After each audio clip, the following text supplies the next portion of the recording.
अस्सलामु अलैकुम रहमतुल्लाहि व बरकातुहू।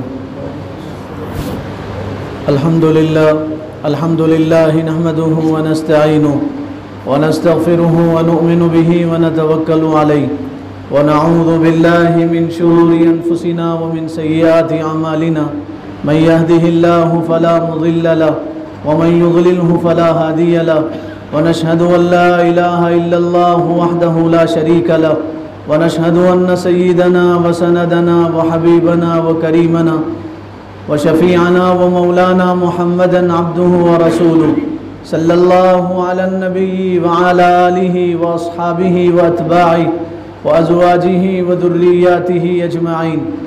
फ़अऊज़ु बिल्लाहि मिनश शैतानिर रजीम। बिस्मिल्लाहिर रहमानिर रहीम। या अय्युहल्लज़ीना आमनू क़ू अनफुसकुम व अहलीकुम नारा वक़ाल नबी सल्लल्लाहु अलैहि वसल्लम मन रआ मिनकुम मुनकरन फल्युग़य्यिरहु बियदिही वमन लम यस्तति' फ़बिलिसानिही वमन लम यस्तति' फ़बिक़ल्बिही वज़ालिका अज़अफ़ुल ईमान औ कमा क़ाल अलैहि सलातु वस्सलाम। अल्लाह ताला ने हम तमाम के साथ बेइंतहा करम का, मोहब्बत का, शफ़क़त का, इनायत का मामला किया। उसने हम नापाकों को, नाफरमानों को, बाग़ियों को, सरकशों को जुमा की इन मुबारक घड़ियों में अपने पाक बारगाह में हाज़िरी की तौफ़ीक़ अता फ़रमाई। दुआ कीजिए अल्लाह ताला हम सब के हाज़िर होने को, जमा होने को, जुड़ने को, मिल बैठने को, सुनने सुनाने को, उसके बारगाह में सजदा रेज़ होने को और दुआ के लिए हाथ उठाने को कबूल फ़रमा लें। और दुआ कीजिए मस्जिद के बाहर कदम रखने से पहले पहले अल्लाह हम तमाम को अपने नेक बंदों में शामिल कर ले। मेरे भाइयों, इस वक्त हमारा जो मुआशरा है वो इंतहाई बदबूदार हो गया है और इंतहाई ख़तरनाक मुआशरे के दौर से हम गुज़र रहे हैं। आए दिन ऐसे ख़बरें सुनने और पढ़ने को मिलती हैं और देखने को मिलती हैं कि कलेजा पीता पानी होता है और कलेजा मुंह को आता है और कलेजा खून बन जाता है और बदन में राशा तारी हो जाता है और कभी तारी होती है और रोंगटे खड़े हो जाते हैं, सिवाय अफसोस और पछतावे कि हम कुछ नहीं कर सकते। अभी कुछ दिन पहले 2 नवंबर को, तकरीबन कुछ दिन पहले, संभल एक इलाका है, संभल यूपी का एक इलाका है, शहर है संभल, जहाँ उलमा की कसरत है, बहुतात है, जहाँ मदारिस हैं, मस्जिदें हैं, दीन का काम होता है। फिर मज़ीद इस दौर में अभी कॉलेजेस बने, स्कूल बने, मुसलमानों की काफ़ी तादाद है। वहाँ एक होटल में लोगों ने शिकायत किया कि यहाँ गलत हरकतें होती हैं और आए दिन नौजवान लड़के और लड़कियाँ इस होटल में आती हैं और पता नहीं अंदर क्या होता है। तो पुलिस को लोगों ने कंप्लेंट दिया, शिकायत किया और पुलिस वालों ने छापा मारा तो 7 बच्चियाँ बुर्क़ा पोश वहाँ से मिली। 7 लड़कियाँ जो बुर्क़ा पहनी हुई थी और 7 बच्चे गलत हरकतें करते हुए पकड़े गए। पहले तो पता ये चला कि ये पूरी लड़कियाँ मुस्लिम थी और पूरे लड़के मुस्लिम थे, लेकिन बाद में तहक़ीक़ हुई तो पता चला 3 लड़कियाँ उसमें मुस्लिम थी और लड़के तो सातों के साथ लड़के मुस्लिम थे। एक होटल में गलत हरकतें करते हुए पाए गए और पकड़े गए और फिर उनको पुलिस में दिया गया और फिर उन पे केस बुक हुआ और FIR फाड़ी गई। ऐसे पता नहीं पूरे हिंदुस्तान में कितने वाक़ियात रोज़ाना हो रहे हैं। हमारे मुल्क में 8 लाख मुस्लिम लड़कियाँ, 8 लाख मुस्लिम लड़कियाँ गैरों के साथ चली गई। 8 लाख मुस्लिम लड़कियाँ, ये तो वो तादाद है जो गिनी गई है, अखबारों में आई है। ये वो तादाद है जिसका लोगों ने अंदाज़ा लगाया है, सही रिपोर्ट नहीं मालूम। 8 लाख से ज़्यादा लड़कियां गैर मुस्लिम लड़कों के साथ चली गई। ये सब इसलिए हो रहा, माँ बाप की ज़िम्मेदारी है। माँ बाप की ज़िम्मेदारी, माँ बाप के लिए ज़रूरी है वो अपनी औलाद की फ़िक्र करे। माँ बाप को अल्लाह ताला ने कहा देखो अपनी और अपने औलाद के दीन ईमान की फ़िक्र करो और डरो उस आग से जो अल्लाह ताला ने तुम्हारे लिए तैयार किया है और बनाया है। माँ बाप को कमाने से फुर्सत नहीं है, बाप को कमाने से फुर्सत नहीं है, माँ को टीवी और मोबाइल देखने से फुर्सत नहीं है। बेहयाई का ऐसा रेला बह गया और बेहयाई का ऐसा तूफ़ान आ गया और बेहयाई की ऐसी आंधियों में हैं 12 साल के बच्चे महफूज नहीं, 12 साल के बच्चे, 12 साल की बच्चियाँ महफूज नहीं हैं। बिहार में पटना बिहार की राजधानी है, वहाँ एक लड़के को टीचरों ने बहुत मारा और उसकी पिटाई हुई। उसके माँ बाप को बुलाया गया तो पूछा गया भाई क्या हुआ, तो टीचरों ने कहा 4थी मरतबा ये लड़का चौथी क्लास में है, चौथी मर्तबा एक लड़की के साथ बुराई करते हुए पकड़ा गया। लड़के से पूछा गया तूने कहाँ देखा था? तो लड़के ने कहा रोज़ाना मैं रात में मोबाइल देखता हूँ। माँ बाप को फुर्सत नहीं है, वक्त नहीं है अपनी औलाद की तरबियत के लिए। उसकी वजह से ऐसे वाक़ियात सुनने को मिलते हैं कि अफसोस होता है, पता ही नहीं चलता ये मुसलमान की औलाद है, इसका बाप मुसलमान है, इसकी माँ मुसलमान है, पता ही नहीं चलता ये मुस्लिम घराने में पैदा हुआ। पैदा होते ही इसके दाहिने कान में अजान कही गई और बाएं कान में कामत बोली गई। इसका नाम अब्दुल अजीज़ है, पता ही नहीं चलता, इसका नाम अब्दुल रहमान है, पता ही नहीं चलता। मुसलमान बेदीनी की वजह से आज हमें ये दिन देखने को मिल रहे। अल्लाह ताला ने कुरान में मुसलमानों से कहा, ईमान वालों से, काफिरों से, हरिजनों से, मुशरिकों से, ईसाइयों से, यहूदियों से अल्लाह ताला ने खिताब नहीं किया। मुसलमानों से कहा देखो तुम अपनी औलाद को जहन्नम से बचाओ। क़ू अनफुसकुम व अहलीकुम नारा, अपने आप को जहन्नम से बचाओ। बताओ अपनी औलाद को, अपने आप को बताओ और ये सिखाओ और दिल पे ये नक्श करो और नोट करो और बच्चों को तालीम दो कि तुम दुनिया में थोड़े दिन के लिए आए हो, तुम्हें मरना है, मर के अल्लाह के पास पहुंचना है। एक वक्त वो आएगा हम भी लाश बन के पड़े रहेंगे, तुम भी लाश बन के पड़े रहोगे।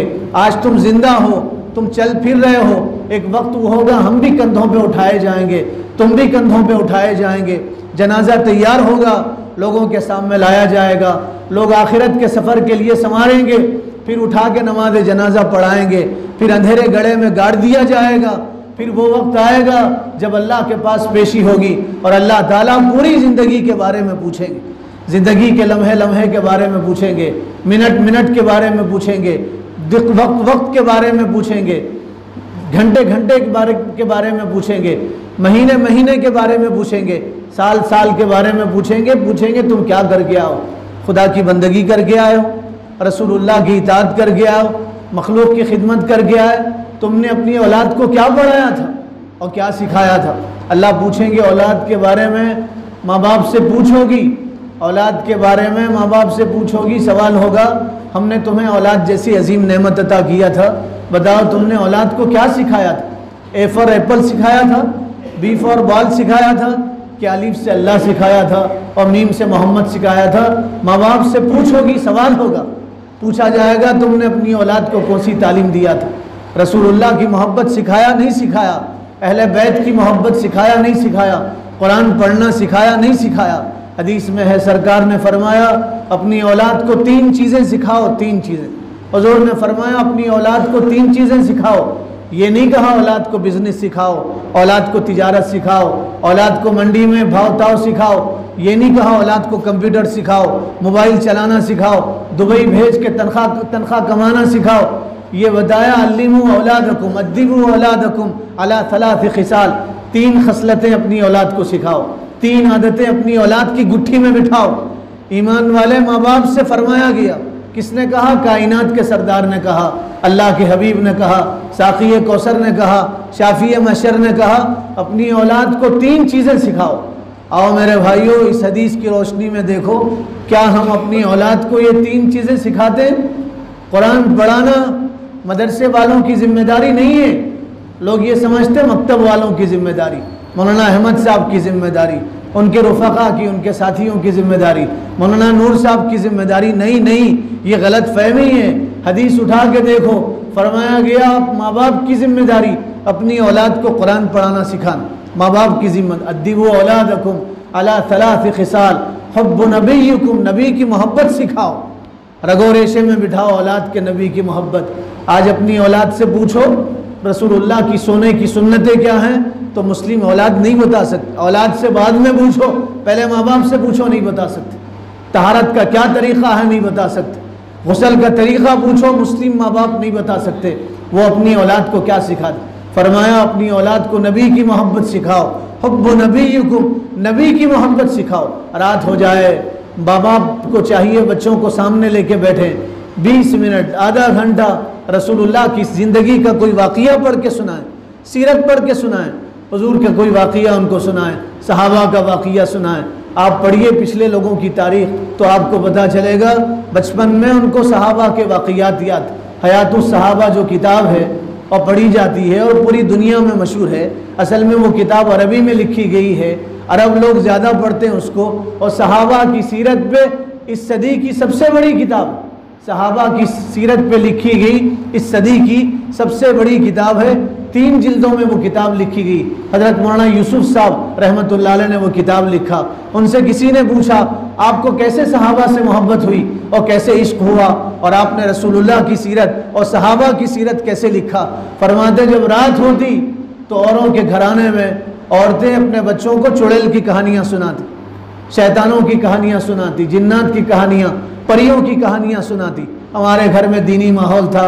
रात होती, चांद निकलता, खुले आसमान के नीचे औरतें बैठती और रोज़ाना एक सहाबी का वाक़िया सुनाती थी। तो बचपन से मुझे सहाबा के वाक़ियात याद हो गए थे, हुज़ूर की सीरत याद हो गई थी। पूरे मटाले में किसी एक बच्चे से रसूलुल्लाह की सीरत पूछो नहीं बता सकते। ज़ईफ़ हो गए, 60 साल उम्र हो गई। किसी को रुस्वा करना मकसूद नहीं है, जलील करना मकसूद नहीं है। हुज़ूर के नाना का नाम पूछो भरी मजलिस में किसी से नहीं बता सकते। हुज़ूर की नानी का नाम पूछो नहीं बता सकते। कैसी मोहब्बत रसूलुल्लाह से। हुज़ूर ने फरमाया अपनी औलाद को रसूल की मोहब्बत सिखाओ, रसूल की मोहब्बत। सहाबा अपनी औलाद को रसूल की मोहब्बत सिखाते थे। औलाद सहाबा की रसूल के नाम पे मर मिटना जानती थी, कुर्बान होना जानती थी। सहाबा छोटा बच्चा रसूल की मजलिस में हाजिर होता था, कहने लगा अल्लाह के नबी मुझे आपसे बहुत मोहब्बत है। हुज़ूर ने फरमाया कितनी मोहब्बत है? कहा मुझे बहुत मोहब्बत है, अपनी जान से ज़्यादा मोहब्बत है। हुज़ूर ने फरमाया अपने बाप से ज़्यादा मोहब्बत है? तो उस छोटे से बच्चे ने कहा जो अभी बड़ा नहीं हुआ था, बालिग नहीं हुआ था, जवान नहीं हुआ था, किताबों में उनका नाम अबू तलहा है और बाज़ लोगों ने तलहा लिखा। कहा अल्लाह के नबी मुझे आपसे मेरे बाप से ज़्यादा मोहब्बत है। कहा माँ से ज़्यादा मोहब्बत है? कहा हाँ मुझे अपनी माँ से ज़्यादा मोहब्बत है।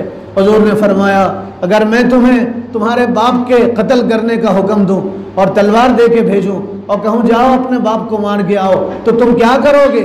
अभी बात पूरी नहीं हुई, तलवार लेके वो लड़का दौड़ा और जाने लगा। रसूलुल्लाह ने लोगों से कहा इसको रोको, लोगों ने रोका और फिर उसको हुजूर की मजलिस में हाजिर किया गया। हुजूर ने फरमाया मैं रिश्तों को तोड़ने के लिए नहीं आया, मैं रिश्तों को जोड़ने के लिए आया। मैं तुम्हारे माँ बाप को मारने का हुक्म नहीं दे रहा, मैं तो देखना चाह रहा था कि वाकई तुम अपने बाप से ज़्यादा मुझसे मोहब्बत करते हो। मैं तो बताना चाह रहा था लोगों को कि देखो ये लड़का जिसकी उम्र 11-12 साल है और ये अपने माँ बाप से ज़्यादा मुझसे मोहब्बत करता है। माँ बाप से ज़्यादा रसूलुल्लाह से मोहब्बत करते थे, माँ बाप से ज़्यादा हुजूर से इश्क था। 2 सहाबा मदीने की गलियों से गुजर रहे थे। मेरे भाइयों सुनो, इबरत के कानों से सुनो, नसीहत के दिल से सुनो और दिल की तख्ती पे नोट करो। छोटे बच्चों में कैसा जज्बा था, बड़ों में जज्बा नहीं, दीन की कोई फिक्र नहीं। बेदीनी की वजह से ये दिन देखने को मिल रहे हैं। छोटे छोटे बच्चों में कैसा जज्बा था। 2 सहाबा मदीने की गलियों से गुजर रहे हैं, 2 सहाबा मदीने की गलियों से गुजर रहे हैं। एक जगह से रोने की आवाज़ आई तो उन्होंने मशवरा किया, एक दूसरे को देखने लगे। तो एक सहाबी ने फरमाया रोने की आवाज़ है, पता नहीं कौन मुसीबत में है, कौन गम में है और पता नहीं कौन परेशानी में है। चलो जाएंगे और उसकी मुसीबत को दूर करेंगे और उसकी मदद करेंगे जो हमसे हो सके। इंसान वो जो इंसान के काम आए, इंसान वो नहीं जो इंसान को तकलीफ़ दे। ये तो जानवर करते हैं, हैवान करते हैं। इंसान को अल्लाह ने इंसान की खिदमत के लिए बनाया है, ताअत के लिए, इबादत के लिए, बंदगी के लिए। अल्लाह के पास बहुत मखलूक थी, अल्लाह ताला ने इंसान को इंसान की खिदमत के लिए और खुशियों के लिए बनाया है। अगर इंसान हो के इंसान को तकलीफ़ पहुँचा रहा तो वो तो जानवर से बदतर है। दुम की कमी है और 2 पैर की कमी है, वरना वो तो जानवर से बदतर है। हुज़ूर ने फरमाया तुम में सबसे अच्छा कौन है? हम ये समझते अच्छे कपड़े पहनने वाला अच्छा है, हम ये समझते अच्छा घर वाला अच्छा है, हम ये समझते अच्छी बिल्डिंग वाला अच्छा है, हम ये समझते अच्छी गाड़ी वाला अच्छा है, हम ये समझते जिसके पास बैंक बैलेंस ज़्यादा हो वो आदमी अच्छा है, हम ये समझते जिसका फिक्स डिपॉजिट ज़्यादा हो वो आदमी अच्छा है, हम ये समझते जिसके पास ज़मीन जायदाद ज़्यादा हो वो आदमी अच्छा है। हुज़ूर ने फरमाया नहीं, कायनात के सरदार ने फरमाया सबसे अच्छा कौन है? फरमाया खैरुन्नास मन यनफ़उन्नास, सबसे अच्छा वो है जो लोगों के लिए अच्छा हो। ये नहीं कहा नमाजियों के लिए अच्छा हो, ये नहीं कहा रोज़ेदारों के लिए अच्छा हो, ये नहीं कहा टोपी पहनने वालों के लिए अच्छा हो, ये नहीं कहा हज करने वालों के लिए अच्छा हो, ये भी नहीं कहा अपने भाई के लिए अच्छा हो। फरमाया खैरुन्नास मन यनफ़उन्नास, दुनिया में सबसे अच्छा इंसान वो है जो लोगों के लिए अच्छा हो। और वो इंसान जो लोगों के लिए अच्छा नहीं, वो इंसान नहीं, जो लोगों के लिए अच्छा नहीं वो इंसान नहीं। रसूलुल्लाह सल्लल्लाहु अलैहि वसल्लम ने फरमाया, जब तक तुम दूसरों की मदद में रहोगे अल्लाह तुम्हारी मदद में रहेगा। जब तक तुम दूसरों की मदद में रहोगे अल्लाह ताला तुम्हारी मदद में रहेगा। हुजूर ने फरमाया, तुम किसी को कपड़ा पहना दो, किसी गरीब को कपड़ा पहना दो, और पूरा कपड़ा मत पहनाओ। 10 दिरहम का कपड़ा था, 1 रुपया तुमने उसमें लगाया, 9 रुपये दूसरे के लगे, कपड़ा पहनने वाले के लगे, 1 रुपया तुमने दिया। फरमाया जब तक कपड़ा उसके बदन पे रहेगा 1 रुपया खर्च करने वाले को सवाब मिलता रहेगा। हुजूर ने फरमाया सबसे अच्छा काम क्या है? सहाबा ने फरमाया तहज्जुद पढ़ना, किसी ने कहा नवाफिल पढ़ना, किसी ने कहा सदका खैरात करना। रसूलुल्लाह सल्लल्लाहु अलैहि वसल्लम ने फरमाया सबसे अच्छा काम ये है, भूखे को खाना खिलाओ, प्यासे को पानी पिलाओ, ये सबसे अच्छा काम है। सहाबा से फरमाया बताओ सबसे अच्छा काम क्या है? तो सहाबा ने फरमाया अल्लाह के नबी अल्लाह की बंदगी करना। हुजूर ने फरमाया नहीं नहीं, सबसे अच्छा काम ये है कि आप किसी इंसान को खुश कर दो। अचानक खुश करना किसी को, किसी इंसान को अचानक खुश करना अपने लिए जन्नत में दाखिला लेना है। अचानक किसी इंसान को खुश करना अपने लिए जन्नत में दाखिला लेना है। इंसान के काम आए। अब तो हाल ये है मुसलमान के काम नहीं आता, अब तो हाल ये है भाई के काम नहीं आता, अब तो हाल ये है पड़ोसी के काम नहीं आता। बालिश भर ज़मीन के लिए मुकदमे डाल रहे हैं, बालिश भर ज़मीन के लिए लड़ाई लड़ रहे हैं, बालिश भर ज़मीन के लिए कोर्ट में केस दाखिल कर रहे हैं। और वो जज जिसको पेशाब का तरीक़ा नहीं मालूम, वो जज जो अल्लाह को नहीं मानता, वो जज जो हर जगह अपना माथा रगड़ता है, उसके सामने जाके कह रहे हैं आप मेरा फैसला कीजिए। कल एक वकील मेरे पास आए थे, वकील, उनसे मेरी बात हो रही थी। बिदर ज़िले के मशहूर वकील हैं, बड़े वकील हैं। वो किसी मसले में मेरे पास आए थे मशवरा करने के लिए, उनसे मेरी बात हुई। तकरीबन 2 घंटे हम उनके साथ थे। तो कहने लगे अफसोस के साथ कहना पड़ता है आज अदालत में 60% केस मुसलमानों के, रोज़ाना 20-25 औरतें बुर्क़े में अदालत में आती हैं, 20-25 औरतें बुर्क़े में अदालत में आती हैं और वकीलों के सामने चेहरा बताती हैं। वकील उनका हाथ पकड़ के दस्तखत करवाता है, जज के सामने मिन्नत समाजत करती हैं। और ज़्यादातर केस तलाक के और खुला के केस। कैसा मुआशरा हमारा है और किस मुआशरे से हम गुजर रहे हैं। हद होगी बेदीनी की, बेहिसी की हद होगी, बेशर्मी की हद होगी। 20-25 औरतें, एक अदालत का ये हाल है। पूरे हिंदुस्तान में कितनी अदालतें हैं और कितनी अदालतों में कितने मुसलमानों के केसेस चल रहे हैं। हमें तो अल्लाह ने इंसाफ के लिए कुरान दिया था, कहा गया ये 6666 आयतें तुम्हारे इंसाफ के लिए। अल्लाह का कलाम है, अल्लाह ने अपने हबीब पे उतारा है। कुरान से फैसला करो, कुरान में कोई चीज़ न मिले तो हदीस से फैसला करो, हदीस में कोई चीज़ न मिले उलमा के पास पहुँचो, उनसे कहो कुरान हदीस से फैसला करो, उलमा तुम्हारा फैसला करेंगे। गैरों की चौखट पे क्यों माथे रगड़ते हो, क्यों जाके जलील होते हो, क्यों बेइज्जत होते हो? आओ कुरान के पास आओ, हदीस में अपना मसला ढूंढो, उलमा की मजलिस में बैठो, शरीयत के मुताबिक फ़ैसला कराओ। मगर अफसोस के साथ कहना पड़ता है एक केस में हम 2 दिन पहले गए थे, 5 घंटे उसमें थे। आखिर में कहने लगे नहीं हम कुरान हदीस को नहीं मानते, हम तो अदालत जाएंगे, हम पुलिस स्टेशन जाएंगे। मियाँ बीवी का केस था, 4 महीने हुआ था शादी होके। अब वो दुल्हन 4 महीने की दुल्हन वो पुलिस स्टेशन के चक्कर लगाएगी, बेहया होगी वहाँ जाके, जलील होगी वहाँ जाके। किस दौर से हम गुजर रहे, बालिश भर ज़मीन के लिए भाई से लड़ रहा, एक माँ बाप की औलाद लड़ रहा, 1 एकड़ ज़मीन के लिए लड़ रहे हैं। हुज़ूर ने फरमाया तुम अगर हक़ पे हो, हक़ पे और फैसला छोड़ दो, हक़ पे हो झगड़ा छोड़ दो। हुज़ूर ने अपनी सच्ची ज़बान से फरमाया तुम हक़ पे हो और झगड़ा छोड़ दो। फरमाया मैं जन्नत के बीचों बीच तुम्हारे लिए एक महल का वादा करता हूँ। हुज़ूर वादा कर रहे हैं जन्नत के बीचों बीच एक महल। हक़ पे हो, फैसला छोड़ दो। कहाँ हमारी ज़िंदगियाँ गुजर रही, हक़ पे हुज़ूर ने फरमाया तुम फैसला छोड़ दो। बालिश भर ज़मीन के लिए लड़ रहे हैं, खुशी देना तो दूर की बात है, रोज़ाना लड़ाइयाँ कर रहे हैं, रोज़ाना झगड़े, एक की ग़ीबत दूसरे के सामने, एक की बुराई दूसरे के सामने। पूरे गांव में जिससे मिले अपने भाई की बुराई कर रहे हैं, सगे भाई की बुराई कर रहे हैं, अपने माँ बाप की औलाद बुराई कर रहे हैं, माँ बाप की औलाद। तो मैं ये अर्ज़ कर रहा था, मदीने में 2 सहाबा गुजर रहे थे, रोने की आवाज़ आई, दोनों ने मिल के मशवरा किया जहाँ जो लोग मुसीबत में हैं उनकी मदद करेंगे, अपनी ताकत के भर मदद करेंगे, जितनी हमारी ताकत है उतनी उनकी मदद करेंगे। अल्लाह ने ताकत इसलिए नहीं दिया कि आप किसी गरीब का पंजा मरोड़ दें। खुदा ने ताकत इसलिए नहीं दिया कि आप किसी गरीब की ज़मीन पे नाजायज़ कब्ज़ा करो। अल्लाह ने ताकत इसलिए नहीं दिया कि किसी बेवा को परेशान करो।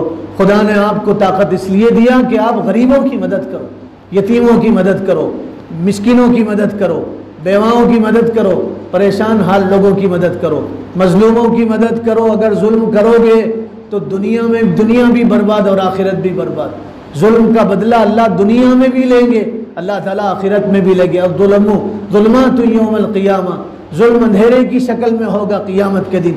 अल्लाह ने ताकत इसलिए दिया कि आप अपनी ताकत के ज़रिए से इस्लाम को फ़रोग़ दो, इस्लाम की इशाअत का काम करो, एलाए कलीमतुल्लाह का काम करो, दीन का काम करो, वक्त लगाओ अल्लाह के रास्ते में। खुदा ने जवानी इसलिए दिया, खुदा ने ज़िंदगी इसलिए दिया, खुदा ने दौलत इसलिए दिया कि तुम अपनी दौलत इस्लाम के लिए वक़्फ़ करो। दो सहाबा ने मशवरा किया कि जहाँ से आवाज़ आ रही वहाँ पहुँच के उनकी मदद करेंगे। धीरे धीरे पहुँचे, देखा भीड़ जमा है, लोग जमा है और इज़्दिहाम है। लोगों से पूछा भी क्या हुआ? लोगों ने कहा तुम ही मालूम कर लो क्या हुआ। मजमा ज़्यादा था, ये मजमे को हटाते हुए आगे बढ़े। जब आगे पहुँचे तो देखा एक 6 साल की बच्ची चौखट पे रो रही है। 6 साल की बच्ची। लोगों से पूछा कि ये क्या बात है, क्या हो रहा है? तो लोगों ने कहा ये बच्ची आज यतीम हो गई, इसके बाप का साया सर से उड़ गया है और इसका बाप दुनिया से चला गया, ये बच्ची यतीम हो गई। इनका दिल नरम पड़ा, आगे आए, बच्ची को उठाया, गोद में लिया और प्यार किया और मोहब्बतों का इजहार किया और बच्ची के सर में हाथ फेरा और बच्ची से कहने लगे बेटे दुनिया तो चल चलाव की जगह है, कोई दुनिया में रहने के लिए नहीं आया, ये दुनिया जाने की जगह है। मेरे भाइयों, कभी वक्त मिले तो किसी यतीम के सर पे हाथ फेरो, उसको कलेजे से लगाओ, उसकी पेशानी पे बोसा दो, उससे कहो तेरा बाप नहीं तो क्या हुआ, हम तुझे बाप का प्यार देंगे और मोहब्बत देंगे। सरकार ने फरमाया यतीम के सर पे हाथ फेरो, तुम्हारे हाथ के नीचे जितने बाल आएंगे हर बाल के बदले अल्लाह ताला आपको एक नेकी अता करेंगे। फरमाया जिस खाने में यतीम शरीक हो जाता है और यतीम शामिल हो जाता है और यतीम खाने में आ जाता है, उस खाने में अल्लाह ताला बरकत अता फरमाते हैं। जिस घर में यतीम के साथ अच्छा सलूक होता है अल्लाह ताला रहमतों के दरवाजे उन घर वालों के लिए खोल देते हैं। और जो घर वाले यतीम को सताते हैं और यतीम को परेशान करते हैं और यतीम का माल खाते हैं, कुरान कहता है तुम यतीम का माल नहीं खाते, तुम जहन्नम की आग खाते हो। तुम यतीम का माल नहीं खाते, तुम जहन्नम की आग खाते हो। यतीमों से मोहब्बत करना इस्लाम ने सिखाया। हुजूर ने फरमाया यतीम से मोहब्बत करे ऐसे है जैसे उसने हुजूर से मोहब्बत किया। फरमाया यतीम से मोहब्बत करने वाला ऐसे जैसे उसने सरकार से मोहब्बत किया, अल्लाह के हबीब से मोहब्बत किया। तो उन दोनों सहाबा ने उस बच्ची को उठाया और उससे मोहब्बत करने लगे और शफकत करने लगे और उससे कहने लगे देखो बेटे दुनिया तो चल चलाव की जगह है, कोई दुनिया में रहने के लिए नहीं आया, बारी बारी सब दुनिया से चले जाएंगे। आज तुम्हारे बाप की बारी थी, वो दुनिया से चला गया, कल हमारी बारी है, हम भी दुनिया से चले जाएंगे। दुनिया रहने की जगह नहीं है, जो दुनिया में बना है सो फना है। दुनिया में जो आया है उसे दुनिया से जाना है। बड़े बड़े लोग आए दुनिया से चले गए, दुनिया जिसके तुफैल बनी वो दुनिया से चले गए, उनकी औलाद दुनिया से चली गई, उनकी बेटियां दुनिया से चली गई, उनकी बीवियां दुनिया से चली गई। जिसके तुफैल दुनिया बनी है वो यतीम दुनिया में आए, पहले ही उनके बाप दुनिया से चले गए थे। वो 6 साल के थे, उनकी माँ अल्लाह को प्यारी हो गई थी। वो 11 साल के थे, उनके दादा चले गए थे। दुनिया तो जाने की जगह है, रहने की जगह नहीं। और जिसके दिल में ये बात बैठ जाती है कि मैं दुनिया में रहने के लिए नहीं आया, फिर वो गुनाह नहीं करता, फिर वो जुल्म नहीं करता, फिर वो नाफरमानी नहीं करता, फिर वो किसे सताता नहीं, फिर वो किसे परेशान नहीं करता। उसको हर जगह ये महसूस होता है मुझे अल्लाह के पास जाना है, हिसाब देना है, मैं गुनाह क्यों करूं। वो तन्हाई में भी गुनाह से बचता है, वो रात के अंधेरे में भी बचता है, वो मजमे में भी बचता है, वो अकेले में भी बचता है, वो बंद कमरे में भी बचता है, वो लोगों के सामने गुनाह से बचता है। एहसास हो कि मुझे मरना है और अल्लाह के पास पहुँचना है। ज़िंदगी का हासिल यही है मेरे भाइयों, न कोई अपनी मर्ज़ी से दुनिया में आया, न अपनी मर्ज़ी से दुनिया से जाएगा। हम बग़ैर मर्ज़ी के दुनिया में आए, हम नहीं चाहते थे हम आए दुनिया में, हम नहीं चाहेंगे हम दुनिया से जाएंगे। दुनिया की ज़िंदगी बहुत मुख्तसर है, अल्लाह ताला ने बंदगी के लिए दिया है, इताअत के लिए दिया है, रसूल से मोहब्बत के लिए दिया है। दीन इस्लाम के फ़रोग़ के लिए अल्लाह ताला ने ये ज़िंदगी दिया। माल जमा करने के लिए, घर बनाने के लिए, दौलत जमा करने के लिए, ज़मीन जायदाद ख़रीदने के लिए अल्लाह ने ये ज़िंदगी नहीं दिया। खेल तमाशा नहीं है ज़िंदगी। सूरह जुमा पढ़ो, अल्लाह ताला फरमा रहे हैं, सूरह जुमा में अल्लाह फरमा रहे हैं कि देखो तुम्हें अल्लाह ताला के पास पहुँचना है। क़ुल इन्नल मौत अल्लज़ी तफ़िर्रून मिन्हु फ़इन्नहु मुलाक़ीकुम सुम्मा तुरद्दून इला आलिमिल ग़ैबि वश्शहादा फ़युनब्बिउकुम बिमा कुन्तुम तामलून। अल्लाह फरमा रहे कब तक मौत से भागोगे? मटाले वालों, कब तक मौत से भागोगे? कहाँ भागोगे? मौत तुम्हें नहीं छोड़ेगी। मौत अपने पंजों में लेगी और मौत अपने आगोश में लेगी और मौत तुम्हें अपने से लिपटा लेगी और तुम बेजान के जिस्म के रहोगे और मौत तुमसे तुम्हारी जान निकाल लेगी। लोग तुम्हें मय्यत कहेंगे, तुम्हारा नाम बदलेगा, तुम्हारे कपड़े बदलेंगे, तुम्हारा घर बदलेगा, कपड़ों की जगह कफन आ जाएगा, घर की जगह कब्र आ जाएगी। तुम रहने के लिए दुनिया में नहीं आए।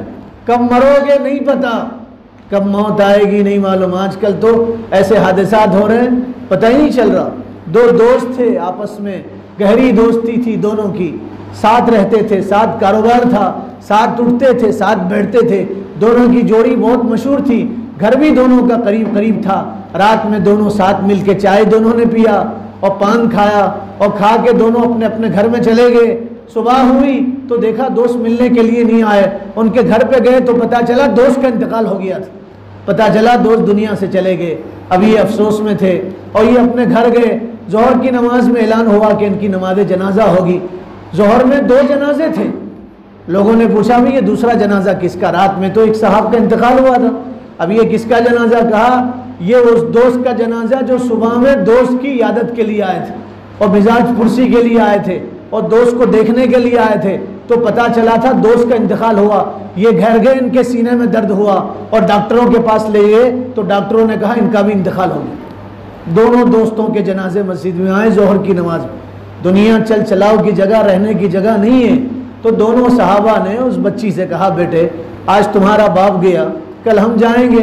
आज तुम यतीम हो गई हो, कल हमारे बच्चे यतीम हो जाएंगे। हम हैं, हम चाचा हैं तुम्हारे, हम तुम्हें प्यार देंगे, मोहब्बत देंगे। तो उस 6 साल की बच्ची ने घूर के देखा और देख के ये कहा चचा जान मालूम है दुनिया रहने की जगह नहीं है, दुनिया तो जाने की जगह है, सबको मौत आएगी। हमारे बाप को भी मौत आई, ये बात पता है, मेरे बाप ने बताया था, माँ ने सबक पढ़ाया था। दुनिया रहने की जगह नहीं है, सबको मौत आना है, अल्लाह की ज़ात बाकी रहेगी।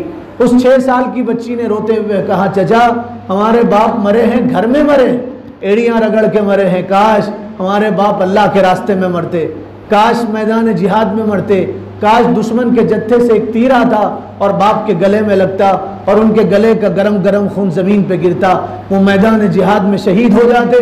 कल हशर के मैदान में अल्लाह मुझसे पूछते बेटी तुम क्या लेके आई हो, तो मैं कहती लाने के लिए अल्लाह कुछ नहीं था, बाप की शहादत लेके आई हूँ। फिर बच्ची रो के कहने लगी कल जब मैं अपनी सहेलियों के साथ खेलूंगी तो मेरी सहेलियाँ मुझसे कहेंगी कि हमारे अब्बा तो अल्लाह के रास्ते में शहीद हुए, हमारे अब्बा मैदान जिहाद में शहीद हुए, हमारे अब्बा दुश्मन के वार से शहीद हुए।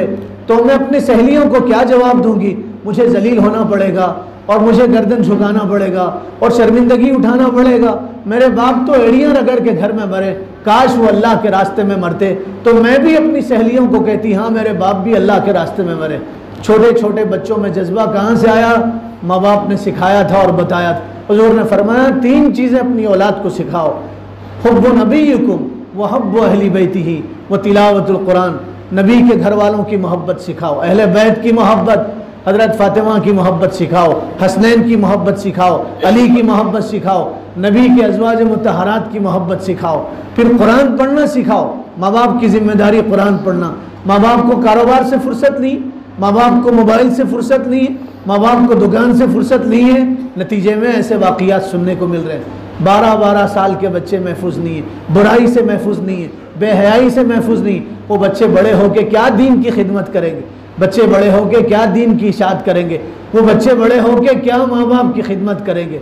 मेरे भाइयों अपनी औलाद के दीन ईमान की फ़िक्र करो, अपने दीन ईमान की फ़िक्र करो। दुश्मन हिंदुस्तान में एक जगह जमा हो गया है, मुत्तहिद हो गया है। ये जाहिर में दिख रहा आपको, यात्राएं निकल रही हैं, लोग निकल रहे हैं, जोड़ों की बात कर रहे हैं, कोई जोड़ने वाली बात नहीं है। पूरा काफिर एक जगह जमा हो गया है और सब ये चाह रहे हैं कि हिंदुस्तान में मुसलमान मजहबी न रहें, इनके मजहबी मकामात को ख़त्म कर दो, मस्जिदों को बंद कर दो, अजानों को बंद कर दो, इनके मदरसों को ख़त्म कर दो, मुसलमानों का कोई बच्चा कुरान पढ़ने ना पाए। अगर ऐसा हो गया तो मेरे भाइयों, हम अपने बच्चों को कैसे दीन की तालीम दें? बच्चे मुर्तद बनेंगे, मुर्तद अपनी औलाद को मकतब में भेजो। बटाले का मकतब एक मिसाली मकतब है। बटाले में मकतब में बच्चे पढ़ रहे हैं, कोई बच्चा बटाले का मकतब में ना हो, ऐसा नहीं होना चाहिए। हर बच्चे को भेजो। उलमा फरमा रहे इस दौर के, जो बच्चा मकतब में पढ़ता मुर्तद होने से बचता है। बुनियाद उसकी मजबूत होती है। जिस इमारत की बुनियाद मजबूत, वो इमारत मजबूत होती है, और जिस इमारत की बुनियाद मजबूत नहीं होती, वो इमारत मजबूत नहीं होती। गुजराती लोग पूरी दुनिया में जहाँ भी हैं, वो अपनी शनाख्त के साथ हैं, वो अपनी अलामत के साथ हैं, वो अपनी मस्जिद के साथ हैं, वो अपनी दाढ़ी टोपी के साथ हैं, वो दीन के साथ हैं। उसकी वजह यह है उनके पास मकातिब का निज़ाम मुनज़्ज़म है, और मकातिब चलते हैं उसूल के साथ। बच्चों की बुनियाद मजबूत होती है। तो आपसे गुजारिश है, अपने बच्चों को पढ़ाइए, अपने दीन ईमान की फ़िक्र कीजिए, अपने दीन ईमान की फ़िक्र। एक साहब ने किताब में वाक़िया लिखा, सुना के बाद ख़त्म कर दूँ। किताब में वाक़िया लिखा, एक साहब ने अपने बच्चे को अच्छा पढ़ाया। पहले उसे मकतब में पढ़ाया, मौल साहब के पास, इमाम साहब के पास यस्सरनल कुरान पढ़ाया। पहले यस्सरनल कुरान चलता था, नूरानी कायदा नहीं चलता था। यस्सरनल कुरान पढ़ाया, बच्चे को कुरान पढ़ाया। जैसे तैसे बच्चा कुरान पढ़ना सीखा। बच्चे की ख्वाहिश हुई, एक ही बेटा था उनको, दूसरी औलाद नहीं थी। बच्चे की ख्वाहिश हुई कि मैं ज़्यादा तालीम हासिल करूं, तो बच्चे को उन्होंने स्कूल में दाखिल किया। बच्चे ने स्कूल की तालीम हासिल किया, फिर बच्चा कॉलेज में गया और डिग्रियां हासिल किया, और फिर बच्चे को नौकरी लगी शहर में। बच्चा माँ बाप के पास आया और आके कहने लगा, अम्मी आज ये जो दिन जो मैंने देखे हैं, ये आपकी वजह से देखे। याद रखो, अगर बच्चों को आप मकतब की तालीम दोगे तो आपके बच्चे आपके फर्माबरदार बनेंगे, आपको पहचानेंगे। और अगर आप बच्चों को मकतब की तालीम नहीं दोगे, बचपन में उनको दीन नहीं सिखाओगे, तो बच्चे बड़े होके आपके दुश्मन बनेंगे, बच्चे बड़े होके आपके बागी बनेंगे, बच्चे बड़े होके आपको मारने वाले बनेंगे, आप पे जुल्म करेंगे बच्चे बड़े होके। तो बच्चे ने माँ बाप से कहा, ये दिन मैंने देखे हैं, ये आपकी वजह से देखे। आप मेरे माँ बाप हैं, आप शहर चलिए, मुझे क्वार्टर मिला रहने के लिए, घर मिला है, अच्छी तनख्वाह है, अच्छी नौकरी है। माँ बाप नहीं चाहते थे, गांव में रहते थे। गांव वालों को गांव अजीज होता है, गांव में दिल लगता है, उनका शहर में दिल नहीं लगता। हमारे वालिद हैं, कितना बोलते हैं उनको शहर में आओ, नहीं आते।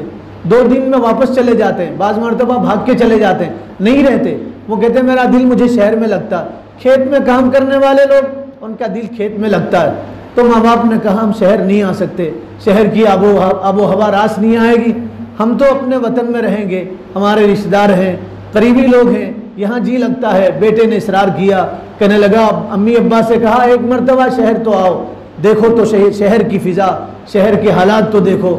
माँ बाप को लेके शहर में पहुँचा, शहर में रहने लगे। माँ बाप कहते बेटे हफ्ते में एक मरतबा हम गाँव जाके आएंगे। फर्माबरदार बेटा था, हफ्ते में एक मरतबा माँ बाप को गाँव ले जाता, फिर शहर लाता। फिर माँ बाप ने एक मरतबा कहा बेटे बार बार आना जाना मुनासिब नहीं है, जी नहीं लगता है, हम तो गांव में रहेंगे। माँ बाप गांव में रहने लगे। बच्चे ने माँ बाप से कहा अम्मी मैं शादी करना चाहता हूँ। माँ बाप ने कहा बेटे हम तो गांव के, तुम तो शहर में रहते हो, जो लड़की तुम्हें पसंद है उससे निकाह कर लो। इस लड़के ने एक अच्छी लड़की देख के उससे निकाह किया। खूबसूरत लड़की थी, अच्छी लड़की थी, अमीर घराने की थी, मालदार घराने की थी। शुरू में उस लड़की ने सास ससुर की खिदमत किया, और बाद में कहने लगी मैं इनकी खिदमत नहीं कर सकती, मैं इनकी खिदमत नहीं कर सकती, ये बूढ़े हैं, मुझसे इनकी खिदमत नहीं होती, आप इनको गांव में रखो, इनको शहर में लाने की हिम्मत और जुर्रत न करो। अब बेटे ने बहुत समझाया, देखो मेरे माँ बाप हैं, मैं इनसे जुदा नहीं हो सकता। उस लड़की ने कहा नहीं, फिर मुझे जुदा कर दो और मेरा रास्ता अलग कर दो और मैं तुमसे अलग रहने लगूंगी। अब वो क्या करता, उसकी ज़िंदगी चक्की के 2 पार्टों में आ गई।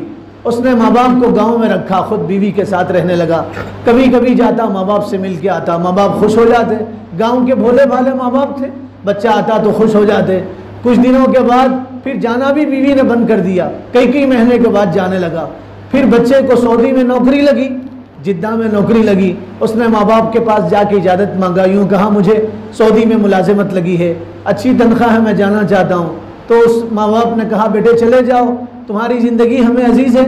और ये सऊदी चला गया, अपनी बीवी बच्चों के साथ वहीं रहने लगा। अब उसकी बीवी उसको आने नहीं देती थी, बरसों पहले का वाक़िया था।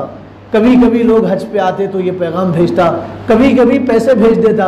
बाद में बीवी ने पैसे भी बंद कर दिए। 13 साल हो गया बच्चे को माँ बाप से मिले, 13 साल हो गया। नौजवानों से गुजारिश है, जवानी की नशे में अपने माँ बाप को बोझ मत समझो। जो जवानी मिली है ज़रिया माँ बाप बने। माँ बाप राज़ी तो अल्लाह राज़ी, माँ बाप नाराज़ तो अल्लाह नाराज़। अल्लाह के लिए अपने माँ बाप को गनीमत समझो। मेरे पास लोग आते हैं, कहते हैं कोई तावीज़ दो, कोई पलीता दो, पानी दम करके दो, कारोबार नहीं चल रहा, बरकत नहीं हो रही। मैं उनसे कहता हूँ माँ बाप ज़िंदा हैं, उनके पैर पकड़ो। माँ बाप खुश हैं, तुम्हारी ज़िंदगी में बरकत आएगी। माँ बाप खुश हैं, तुम्हें कोई परेशानी नहीं होगी। जिसको माँ बाप की खुशियाँ मिल गई उसको जन्नत की खुशियाँ मिल गई। माँ बाप की खुशियाँ मिल गई उसको दुनिया की खुशियाँ मिल गई। माँ बाप राज़ी तो अल्लाह राज़ी, जिससे अल्लाह राज़ी है फिर अल्लाह उसे परेशान नहीं करता। तो 13 साल हो गए ये माँ बाप के पास नहीं आया। 13 साल के बाद हरम में आया, उम्रा करने लगा, खाने काबा का गिलाफ पकड़ के रोने लगा। किसी अल्लाह वाले ने देखा, पूछा भाई क्या बात है, तुम बहुत रो रहे हो। तो इसने अपना दुखड़ा सुनाया, कहने लगा 13 साल हो गए मैं माँ बाप से नहीं मिला। तो उन्होंने कहा जाओ अपने माँ बाप से मिलो, माँ बाप बड़ी चीज़ है, माँ बाप बड़ी नेमत है, जाओ अपने माँ बाप से मिलो। इसने टिकट बुक कराया, सोचा बाप क्या कहेंगे, माँ क्या कहेगी। 13 साल के बाद अपने माँ बाप के पास आया और जैसे ही गली में आया, पूछा बाप के बारे में, तो गली के लोगों ने कहा तुम्हारे बाप का बरसों पहले इंतकाल हो गया। अब इसका दिल दुखा, आंखों में आंसू आए, बाप तो चले गए, मैं बाप से नहीं मिल सका। फिर ये अपने माँ के पास आया, उसने दरवाज़ा बजाया।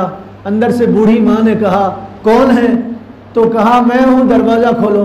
माँ ने कहा खुद ही दरवाज़ा खोल लो, मैं तो अब नाबीना हो गई हूँ, मुझे नहीं मालूम, मैं दरवाज़ा नहीं खोल सकती। बच्चा आया, माँ को नहीं पता आने वाला कौन है। माँ हाथ उठा के दुआ कर रही है और यूँ कर रही है, अल्लाह मेरे सब रिश्तेदार तो ख़त्म हो गए, मेरे शोहर भी चले गए, एक ही बेटा था मेरा, वो भी सऊदी चला गया, अब उसकी भी कोई खबर नहीं है, अब मेरी मौत का वक्त आ गया है। या अल्लाह मेरे बेटे को भेज दे ताकि वो मेरा कफन दफन करे और मुझे नहलाए और धुलाए और मेरी नमाज जनाजा तो पढ़े और मुझे कब्र के हवाले करे। बेटे की चीख निकल गई। बेटे ने माँ के पैर पकड़े, पैर पकड़ के कहा अम्मी तुम्हारी दुआओं पे अल्लाह ने मुझे भेजा है। बेटा ये सोचता था माँ मुझे ताना देगी, माँ मुझे भगा देगी और माँ मुझ पर गुस्सा होगी, लेकिन माँ का दिल समंदर से ज़्यादा गहरा होता है। समंदर की गहराई को नाप सकते हैं, माँ के दिल की गहराई को नहीं नाप सकते। तो माँ ने कहा बेटे तुम आ गए, अच्छा हो गए तुम आ गए, मैं तुम्हारे लिए दुआ कर रही थी। बेटा 2-3 दिन माँ की खिदमत करता रहा। 3 दिन के बाद माँ का इंतकाल हुआ। बच्चे ने कंधा दिया, माँ को कब्र में लिटाया और फिर बच्चे ने माँ के बदन पे मिट्टी डाली और फिर वो शहर में रहा और माँ के लिए दुआ करता रहा। उसने माँ बाप के नाम पे अपने शहर में एक मस्जिद बनाई। फरमा बरदार और औलाद होगी। अगर अपनी औलाद को दीन सिखाओगे, नहीं सिखाओगे तो औलाद मुंह मारते फिरेगी। औलाद आपका नाम, आपके नाम की बेइज्जती कराएगी। औलाद आपका नाम नीलाम करेगी। इसलिए मेरे भाइयों, अपने मुआशरे को अच्छा बनाना है तो नियत करो इंशाअल्लाह हम दीनदार बनेंगे, अपनी औलाद को दीनदार बनाएंगे। दुआ करो अल्लाह ताला अमल की तौफीक अता फरमा दे। एक ऐलान ये है, 23 तारीख को आने वाले 4 शुंबे को बिदर में ज़िले का बड़ा इज्तिमा है। बिदर की जामे मस्जिद में 4-4 महीने की जमातें निकल रही। आप नियत करो इंशाअल्लाह हम 4 महीने लगाएंगे। नियत करो इंशाअल्लाह 4 महीने लगाएंगे इंशाअल्लाह। अपने घर के हर फर्द को अल्लाह के रास्ते में भेजेंगे। अल्लाह ताला अमल की तौफीक अता फरमा दे। मालिक